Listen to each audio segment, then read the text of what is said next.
आज हम लोग मुगल कालीन सिक्कों के ऊपर बात करेंगे। जैसा कि जानते हैं कि बाबर मुगल वंश की स्थापना करता है और वहीं से सिक्के, मुगल कालीन सिक्के भी शुरू हो रहे हैं। सिक्के जो थे ये टकसालों में ढाले जाते थे और टकसाल के अधिकारी को दरोगा ए टकसाल कहते थे। टकसाल जिसको इंग्लिश में मिंट भी कहा जाता है। बाबर ने काबुल में चांदी का शाहरुख सिक्का चलाया और कंधार में बाबरी सिक्का चलाया है। कहते हैं कि पानीपत के युद्ध के पश्चात बाबर ने ये बात कहा है कि अब काबुल की गरीबी हमारे लिए नहीं है, क्योंकि इतना खजाना उसको मिला। और उसने काबुल में एक चांदी का सिक्का भी चलाया जिसे कलंदर भी कहा गया है, इसलिए बाबर को कहीं कहीं कलंदर कहा जाता है। उसके पश्चात हुमायूं आता है। हुमायूं के समय में ये सिक्के जारी रहे, चलते रहे।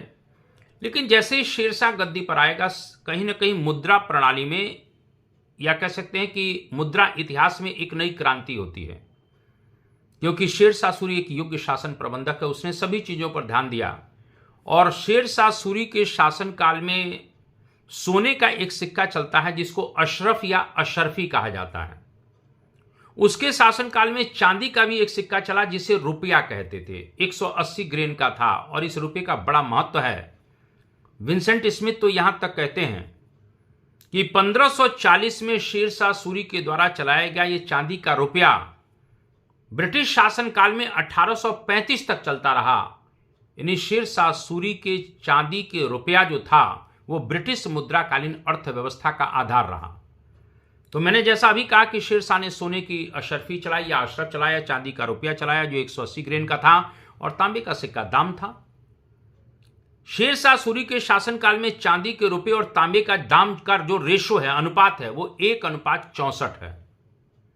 इसके बाद अकबर के शासनकाल में मुद्रा शास्त्र में फिर क्रांति होती है और अकबर के शासनकाल में सबसे बड़ी बात है कि कहीं आ जाए कि मुगल काल में आकृति वाले सिक्के सबसे पहले किसने जारी किए। आकृति वाले, सुनते जाना मेरी बातें, राजा की आकृति वाले नहीं, सिर्फ आकृति शब्द आएगा कि मुगल काल में आकृति युक्त सिक्के किसने चलाए हैं। तो सबसे पहले अकबर ने चलाए।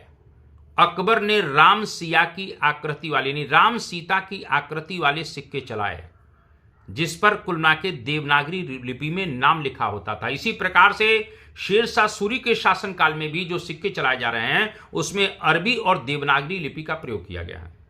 तो अगर कहीं प्रश्न आता है कि आकृति वाले सिक्के, तो सबसे पहले अकबर, क्योंकि राम सिया की आकृति वाले सिक्के चलाता है। असीरगढ़ की जब विजय अकबर ने किया, 1601 में जब अकबर ने असीरगढ़ की विजय किया है, तो वहां पर उसने जो है कहीं ना कहीं बाज की आकृति वाले सिक्के चलाए। इसीलिए कहीं प्रश्न आ जाता है कि सबसे पहले आकृति वाले सिक्के किसने चलाए, तो अकबर ने चलाया। और अकबर ने सोने का एक सिक्का चलाया है जो बहुत प्रचलित था, उसका नाम था कहीं की मोहर। यानी अकबर के शासनकाल में सोने के सिक्के को क्या कहा जाता है, मोहर कहा जाता है। आप जानते हैं गांव में कुल मिला के मोहर के लिए लड़ाई झगड़ा भी हो जाता है जब बंटवारा होता है तो। और इस तरह से कहा जाता है कि इस तरीके से एक मोहर जो थी वो 9 रुपए के बराबर थी। रुपया मतलब चांदी का सिक्का। इसी प्रकार से अकबर के शासनकाल में या मुगल काल का सबसे भारी जो सिक्का था वो संसब था, 101 तौले का था साहब। और इस प्रकार से इस सिक्के का उपयोग संभवतः व्यापार वाणिज्य में या बड़े लेन देन में किया जाता होगा।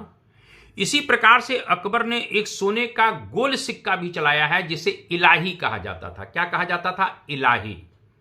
इसी प्रकार से अकबर ने चांदी का एक चौकोर सिक्का भी चलाया जिसको जलाली कहते हैं। क्या कहते हैं, जलाली कहते हैं। और अकबर के शासनकाल में चांदी का रुपया भी चल रहा है जिसका वजन अब 178 ग्रेन हो गया है। शेरशाह सूरी के समय में चांदी का रुपया 180 ग्रेन का है और अकबर के शासनकाल में चांदी के रुपये और तांबे के दाम का जो रेशो है वो 1:40 हो गया। सुनते जाना सब बातें। शेरशाह सूरी के शासनकाल में चांदी के रुपये और तांबे का दाम का रेशो 1:64। अकबर के शासनकाल में चांदी के रुपये और तांबे के दाम का रेशो 1:40, यानी 1 रुपया 40 दाम के बराबर है। दाम मतलब तांबे का सिक्का। तो इस प्रकार से मुगल काल में जो तांबे के सिक्के होते थे उनको दाम कहा जाता था। इसी प्रकार से एक शब्द आता अधेला, यानी जो आधे दाम का है। लेकिन चांदी का सबसे छोटा सिक्का जीतल होता था। तो चांदी के सबसे छोटे सिक्के को क्या कहते थे? जीतल कहते थे। इस बात को भी थोड़ा सा हमें ध्यान रखना है। इसी प्रकार से जब जहांगीर गद्दी पर बैठेगा तब यहां एक नया क्वेश्चन बनेगा कि सबसे पहले राजा की आकृति वाले, बादशाह की आकृति वाले सिक्के किसने चलाए? तो जहांगीर ने चलाए हैं। जहांगीर ने स्वयं एक शराब का प्याला लिए हुए उसके सिक्कों पर उसको दिखाया गया है। यानी सम्राट की आकृति, बादशाह की आकृति वाले सिक्के सबसे पहले किसने चलाए? जहांगीर ने। प्रश्न आएगा सबसे पहले आकृति वाले सिक्के किसने चलाए? तो अकबर ने, क्योंकि राम सिया की आकृति वाले सिक्के अकबर चला रहा है, बाज की आकृति वाले सिक्के अकबर चला रहा है। लेकिन कुल मिला के रूप चित्र वाले यानी कि सम्राट की आकृति वाले चित्र किसके हैं? बादशाह की आकृति वाले तो जहांगीर। जहांगीर ने अपने सिक्कों पर अपना चित्र अंकित करवाया है। नूरजहां का भी चित्र है, यानी कि जहांगीर और नूरजहां के चित्र उसके सिक्कों पर देखने को मिलते हैं। और जहांगीर के शासनकाल में चांदी का एक सिक्का चलता है जिसको निसार कहते हैं। क्या कहते हैं? निसार। इसी प्रकार से शाहजहां के शासनकाल को देखते हैं तो शाहजहां के शासनकाल में एक नया सिक्का आएगा, आना। एक आना आएगा। इस बात को थोड़ा सा ध्यान रखना, चांदी के रुपए और तांबे के दाम के बीच में एक आना सिक्का आएगा।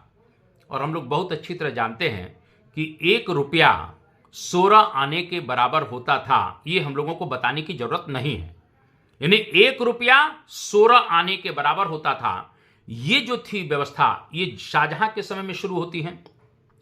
और हम कह सकते हैं कि एक तरह से देखा जाए तो जब औरंगजेब गद्दी पर बैठा तो थोड़ा धार्मिक दृष्टि से कट्टर व्यक्ति है, उसने सिक्कों पर कलमा खुदवाना बंद करवा दिया।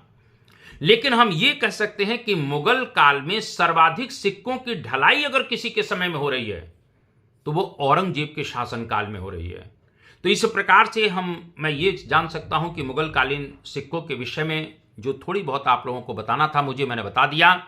तो इस तरह से कहीं प्रश्न आ जाए कि सबसे ज्यादा सर्वाधिक सिक्कों की ढलाई किस मुगल सम्राट के समय में हुई, तो औरंगजेब के समय में होती है। आप लोगों को ये बातें मेरी समझ में आई होंगी। आप सभी लोगों को नमस्कार।